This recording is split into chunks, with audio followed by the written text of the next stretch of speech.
doon mo ma-realize na dapat talaga respect natin yung nature. Kailangan natin irespeto at i-honor yung enchantment na meron talaga siya. Enchanted talaga siya. Kaya kailangan talagang respetuhin din ang lugar. Pag sinabi ng mga guides, makikinig talaga tayo. There are some people who may not believe it, but most of us do, that there are beings beyond this physical realm and places that hold a strong connection to them. And nowhere felt more enchanted than Atabay Lake, especially after everything we saw and experienced in the campsite. But that part is not my story to tell.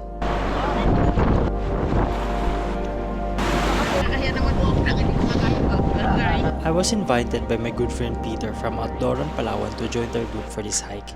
And well, the adventurous side of me can never say no to invitations like this. Welcome to Sultan Peak! Thank you, Outdooran Palawan!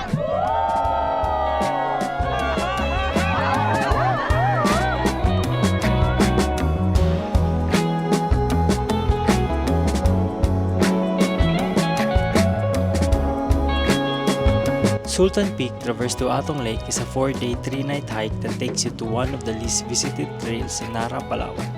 As far as records go, we were the second group to complete this traverse in 2025, and you can truly feel how lush and untouched the trail is. Anong feeling na tapos mo yung buong trail ng Sultan Peak at Atong Lake? Masaya.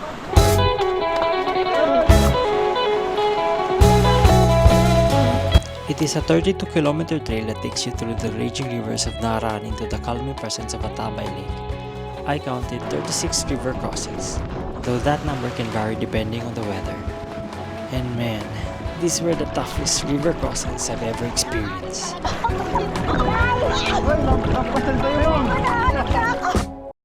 Going to Sultan Peak, river crossing. Heavy packs, fresh legs, and dry shoes. But well, for the first 30 minutes only. Every step felt light with excitement as we entered the trail. Day 1 was filled with non-stop river crossings, and it was already challenging from the very beginning. As for me, well, I did survive though.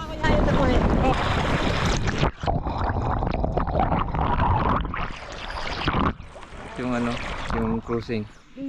Although medyo nakakaba din gawa ng malakas yung tubig ngayon. So ito yung second time ko ng river cruise. Mag-disconnect muna sa work para pumanik muna sa nature para pagbaba mas energize. Mga hindi mo malilimutan sa trail. Wala po.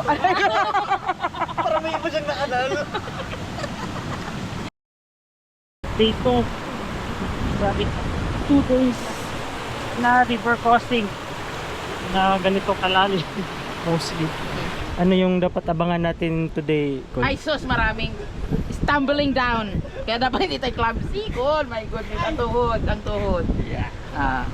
I-review ang tuhod. Mabuti nga nagbiro ka ako. Uray, Sarah! The second campsite is just a 4-kilometer hike, but with a lot of river crossings and ascents that would put quite a challenge for our feet.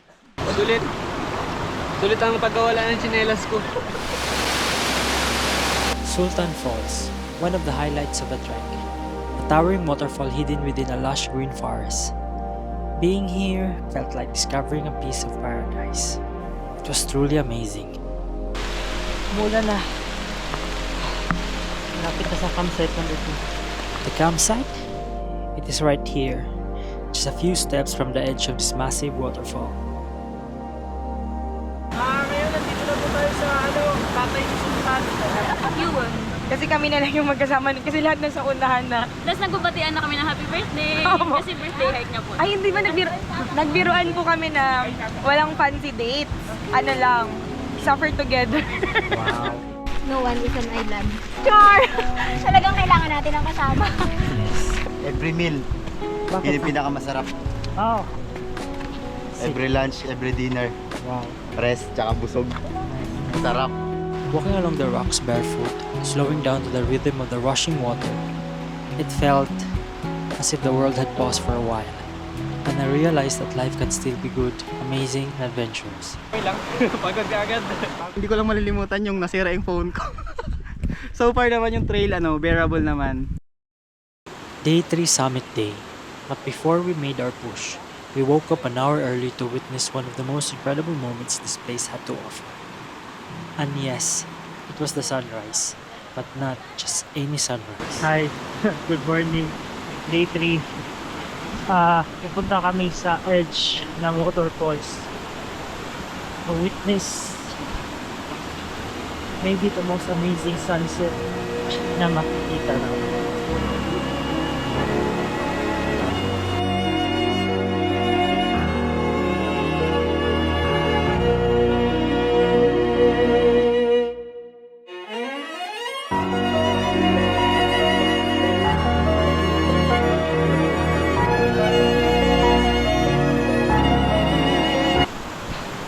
Ang ganda ng sunrise.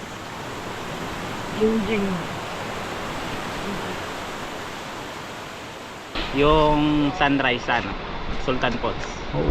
Kasi sobrang ganda niya. Yung pag-angat niya, sentro mismo sa Yes. sa mismong falls.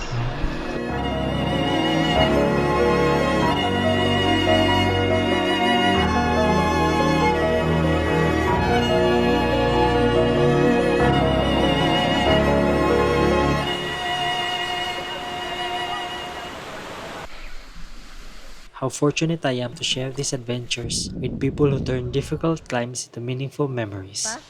The conversations, the jokes, the silent understanding during tough ascents, those are the things I end up remembering the most. Sabihin na natin yung the best din talaga yung place na makikita mo, pero ang the best talaga yung nabuong samahan talaga. Yung mga nabuong banding ng mga taong bago mo lang nakilala, ganun. Then on to the third campsite, Atabay Lake. A 4-kilometer trek from the Sultan Falls campsite. Kumusta yung mga bato? OMG! Ang hirap po, sobra. Taba na po. Col, kumusta mga bato, Col? Parang nakikipag-usap sila sa pako. Grabing struggle. After every challenges na trail, may reward. Tulad doon sa summit, napakaganda, nag-aatay. Yun. So, may problema, sa dulo meron pa rin may nakaabang na basta marunong ka lang mag-antay. Kakaibang experience po pero masaya po. Bakit mo nasabing masaya? Kasama ko siya. Wow! As the light refracts across the still water and the gentle waves break its silence, I take it slow and take it all in. The light, the shadows, and the soft, cool morning air. Breathing it all in. Slow morning, as they say. Binabayaran natin siya kasi kailangan nating may guide, ganun. Pero hindi pa rin siya matutumbasan ng pera or ng... Babayad ako, magpapagod ako. Dati yun ang sinasabi ko.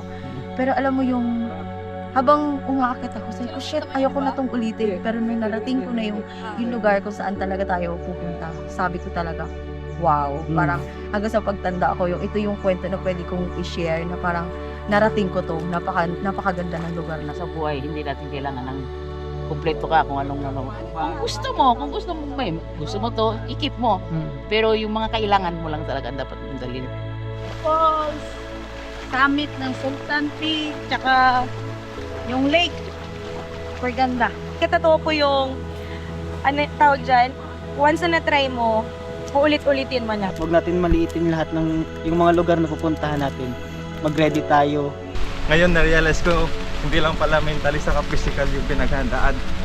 Especially yung spiritually mo din pala. No? Lalo na sa mga sacred place tulad ng Atom Lake. Sulit lahat. Pero nakakapagod. Tsaka Same, sir. Outlet siya ng stress sa school, sa work. At the same time, nagdadala po ng peace of mind sa heart. Wala, naiyak. Palawan. Talaga. Ba talaga dito yung mga bundok sa Palawan? Napakaganda. Napakaganda. Legit. Going to jump off. Then, another river crossing. 4 days and 3 nights isn't long enough. Not long enough to deeply know the people I shared this journey with, and not long enough to fully experience this place. its beauty, its culture, and its stories. As a solo joiner and a stranger to the group, it amazed me how easily I blended in and how quickly they welcomed me as one of their own. And honestly, I quite like that. Ano pong pakiramdam? Masaya. Kasi dami kong nakilala na taga Palawan. Feeling ko lilipat na ako sa Palawan eh. Kasi mahal ko na yung Palawan.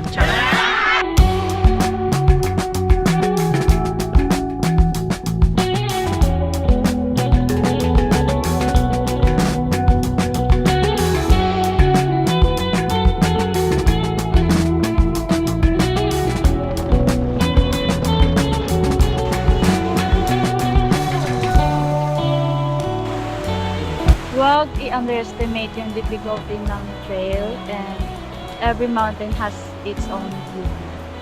Wow. I-enjoy lang yung trail. Huwag masyadong ma-pressure. Kasi makakarating at makakarating ka rin naman.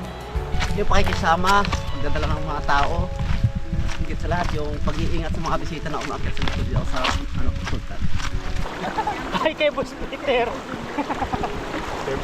Perfect ha. Grabe, daming nangyari. Kwento namin.